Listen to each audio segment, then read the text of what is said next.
Robert and Sarah Anderson, who help manage our customer relations department at home office and in Ohio. Today we gather to honor and celebrate Breast Cancer Awareness Month. Before we get started, if you haven't already, please help yourself to the food. The girls have done a wonderful job, and I just wanted to take a minute to thank you guys for helping Melinda and Sarah for doing such a good job. If you are unable to attend for the entire hour, don't forget your gift bag that has been prepared for you by the community relations specialist. There are some good products in there from our picnic assortment and some helpful information on breast cancer prevention. And finally, if you could do me a favor, as I get used to this microphone,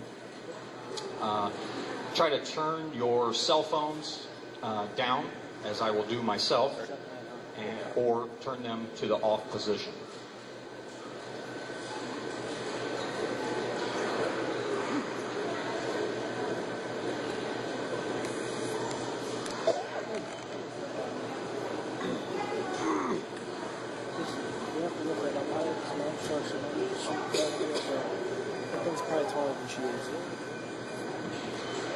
Okay, thank you very much.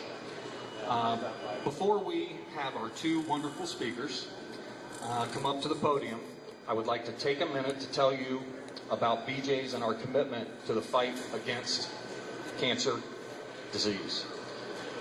During the month of October, you will notice specially marked pink ribbon products that we sell in our stores, at this club, as well as BJ's 15-state footprint.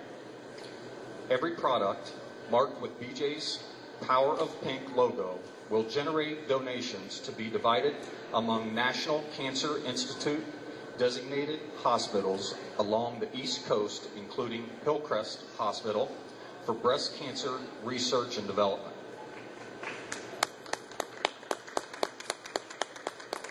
We're committed to the fight against this disease and are proud to support the programs that help women that are affected by it and men as well. In just 5 years, I'm proud to say that this Power of Pink program has already helped raise more than $2.3 million through sales of these specially marked pink ribbon products. Such an awesome program. Since 2005, BJ's Charitable Foundation has provided over $15 million in grants, which include our $2.3 million donation to breast cancer, support to more than 1,800 nonprofit organizations that provide basic needs such as hunger prevention, self-sufficiency, health care services, and education to those in need.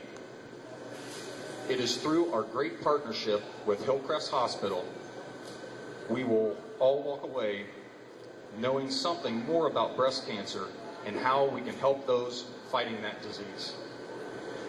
I am certain that both of our outstanding speakers today will make you more aware of this disease and the importance of early detection. On behalf of everyone at BJ's, as well as our partners at Hillcrest Hospital, thank you for joining us today in the fight against breast cancer and for embracing our celebration of survival.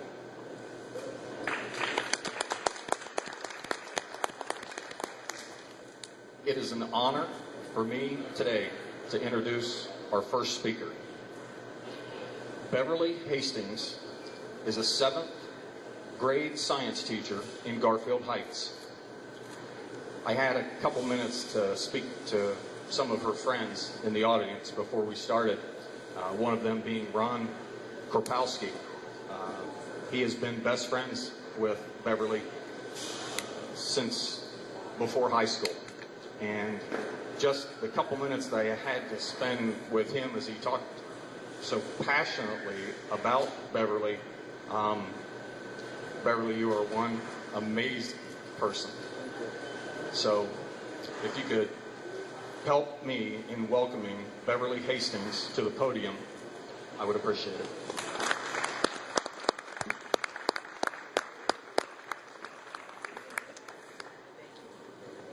Hi, my name is Beverly Hastings, and I'm a breast cancer survivor and a lung cancer survivor. I'm also a former caregiver. I left my ex-husband in 1996. He was hooked on drugs, and I had one 10-year-old son.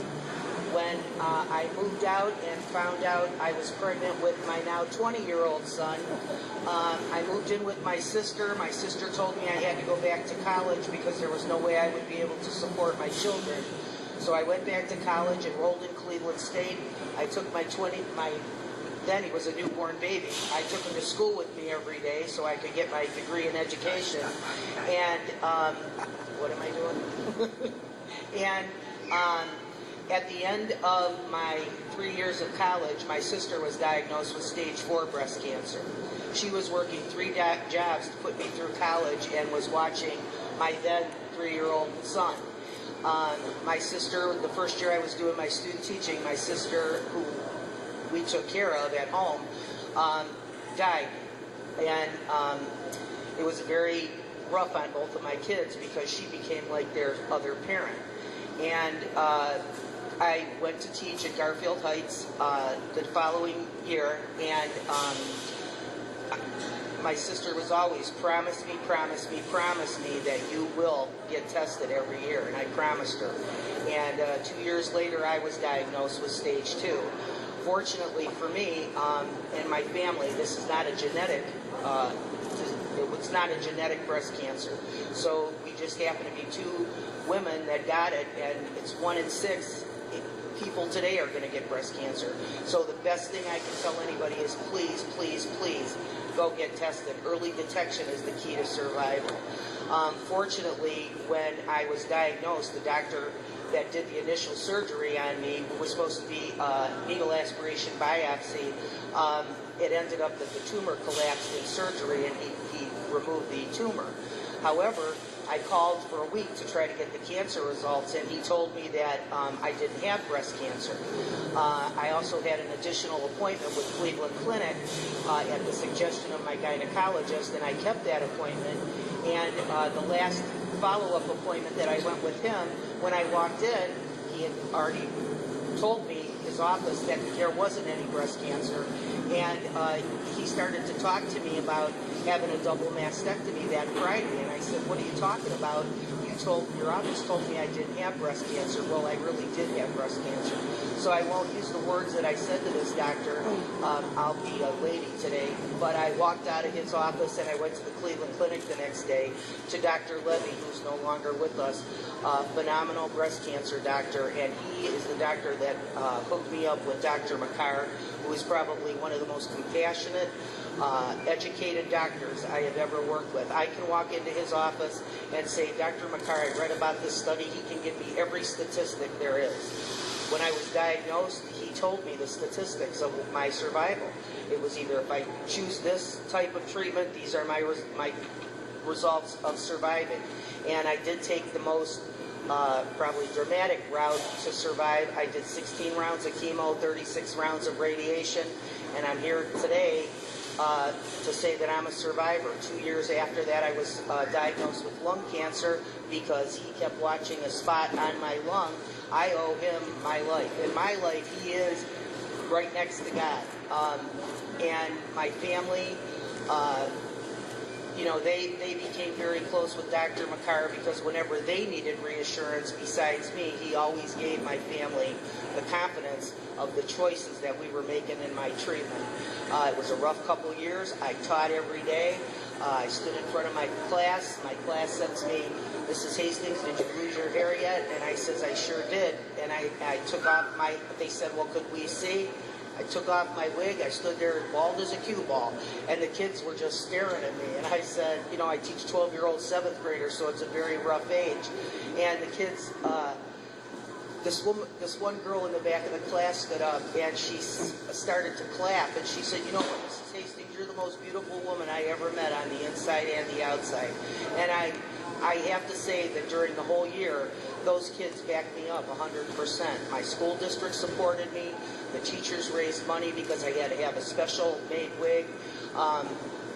You know, I lived on welfare 3 years to go to college, so believe me, I know what financial struggle is. If I didn't have the support of my family, my teachers, and the medical team that I had, I don't know what I would have done and if I would have survived. My teachers raised $1,000 to have a specially made wig for me. They held fundraisers for me. Every day for 4 months there was a hot meal at my back door at 4 o'clock.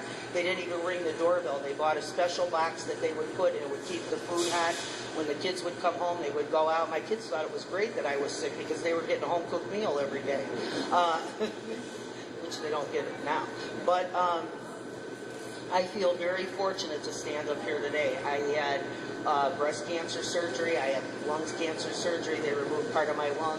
Then they thought I had ovarian cancer, so I had to have a total hysterectomy. By then I weighed 350 pounds, and I told Dr. Makar, I have to have gastric bypass. I can't walk and breathe at the same time.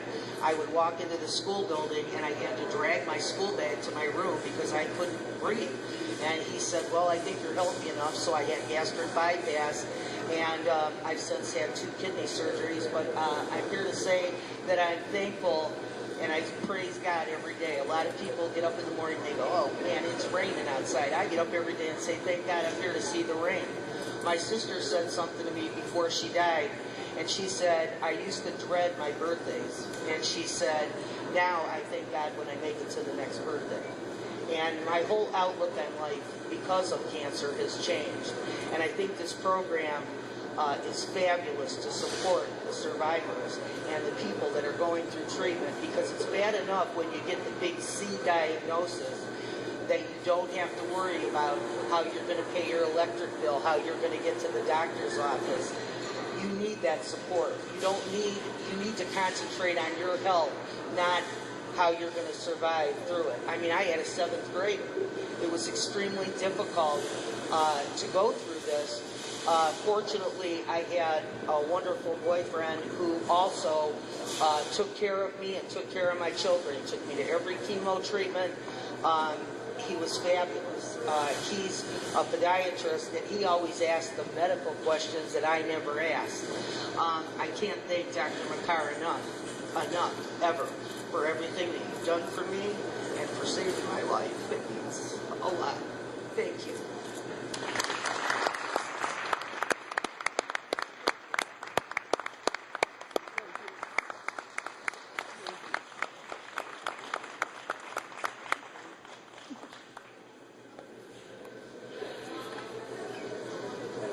Beverly, thank you so much for sharing your story with us today.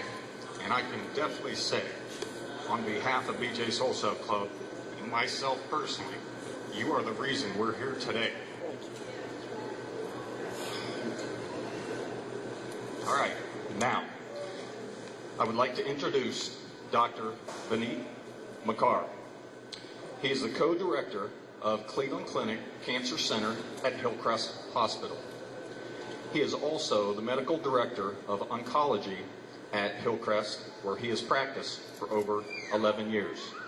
We are very happy to have Dr. Makar here with us to share information about the latest work and research on breast cancer. Please help me welcome Dr. Makar.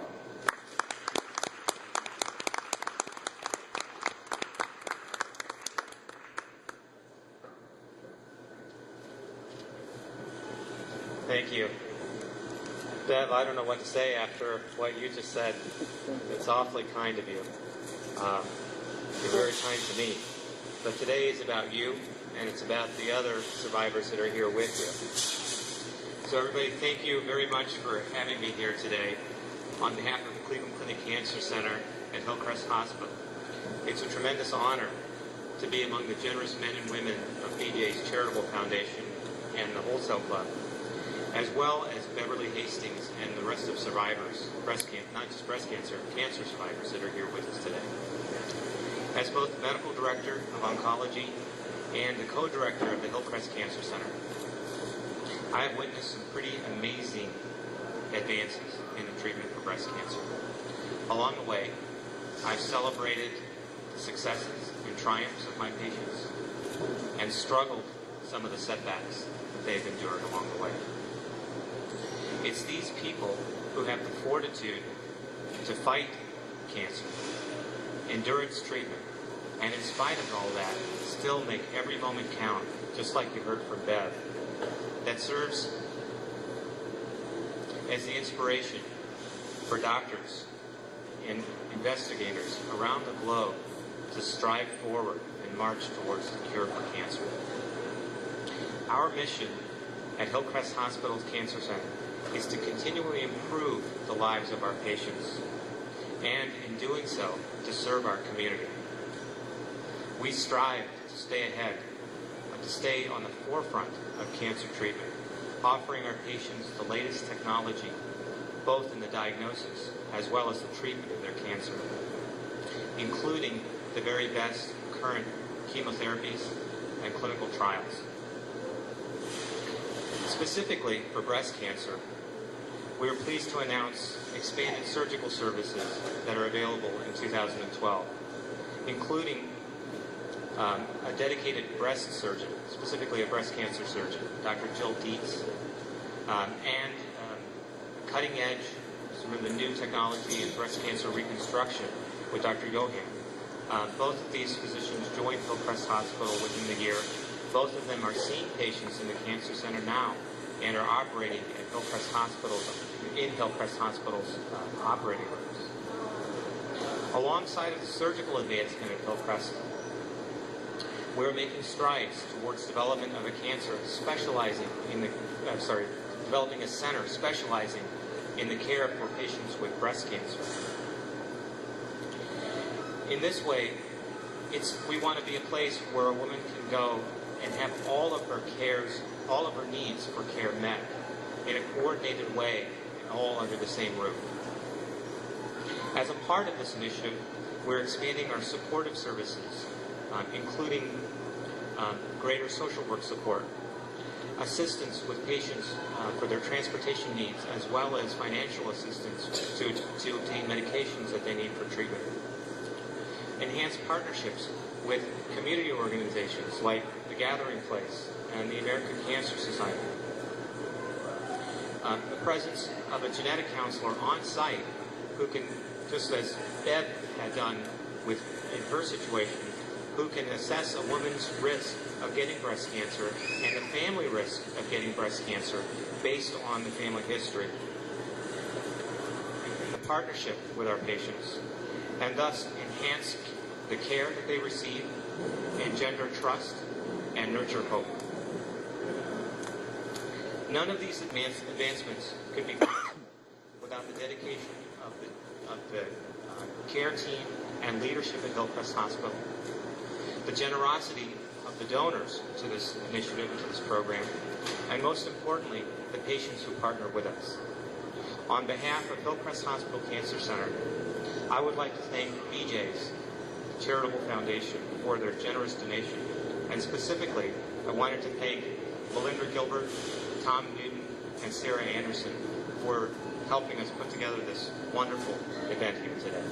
Thank you very much.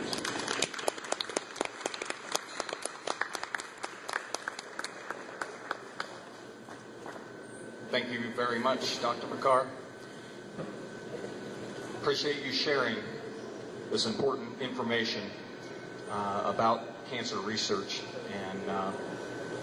and the great things that they're doing at Hillcrest Hospital. Right now, I would like Vincent, and Beverly to come back up and possibly answer any questions that you may have in the group. Okay?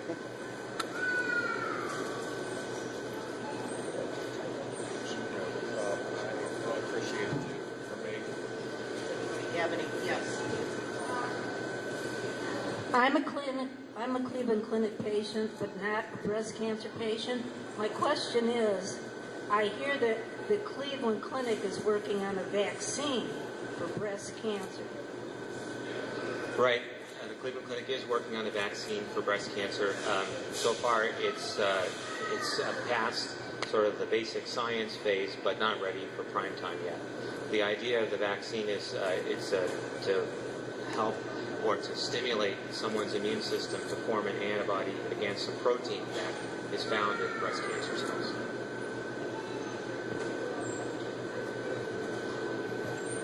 Hi, I am a cancer patient, and I have had radiation, surgery, chemo, stem cell transplant, and now for the second time, or third time rather, it's spread, and I'm on Faslodex injections, and I just wanted to know more about that drug, and if that should stop. Have they discovered anything past that? I can tell you Faslodex is it's a new treatment. It became approved probably around 9 or 10 years ago for women with breast cancer. It's in the class of medicines that attack or change hormone levels because breast cancer cells, like normal breast cells, breast tissue cells, are sensitive to hormonal treatment. There are other treatments beyond Faslodex. It's really impossible without knowing what you've been through and what medicines you've been on to really tell you. But there are other newer treatments. So the FDA recently approved a drug called everolimus or Afinitor in conjunction with tamoxifen or aromasin in order to try to, over time, a woman's breast cancer can become resistant to the normal hormonal treatments. And by the addition of this medicine, Afinitor, it can reset the sensitivity. And so it's actually a fairly remarkable finding. There were 2 papers that were recently published about this, and both of these spurred the FDA approval for this agent in breast cancer. So that's something pretty new within the past month. Are there any other questions?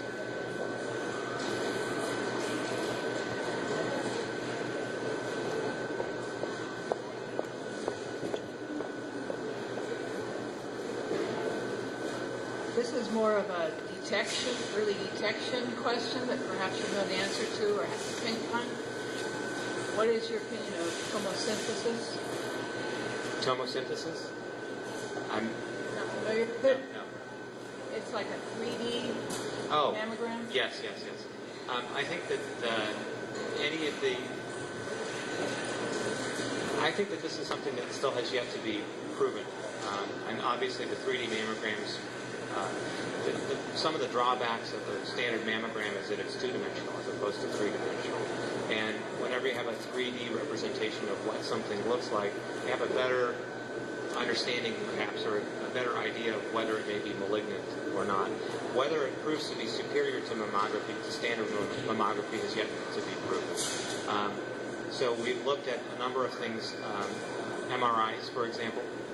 MRIs, the trouble with any new, more sensitive testing is that we run the risk of finding many false positives. So MRs, for example, when we do an MRI in breast tissue, we find a lot of abnormalities, and the majority of the abnormalities we find are not malignant. And so the care that we need to take before we adopt a new screening strategy is to make sure we're not producing more problems. So having more women undergo biopsies that otherwise may not have been necessary, or suffer the emotional trauma of hearing that they have an abnormal test and what it might mean for the future.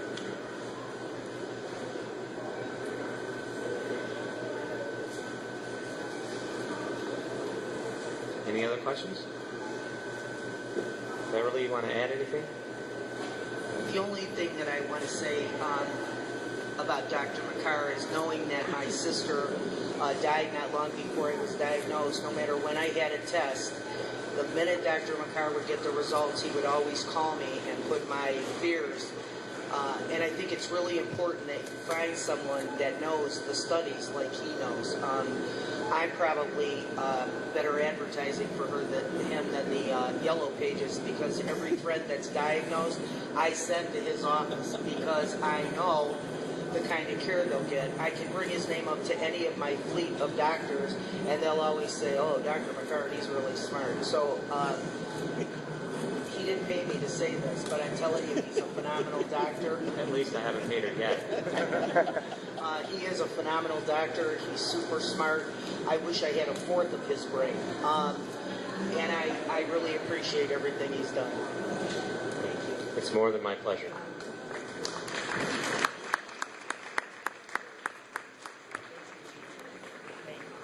Thank you very much, Beverly. And on behalf of BJ's Charitable Foundation, we'd like to present you with these flowers.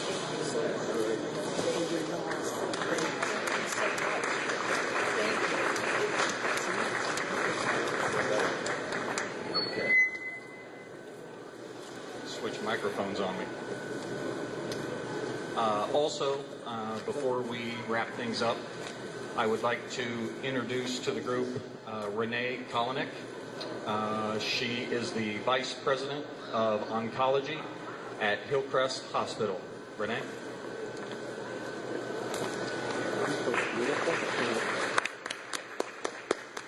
Turn around. On behalf of BJ's Charitable Foundation and all that you do for Hillcrest Hospital, we'd like to present you with these flowers as well. Thank you.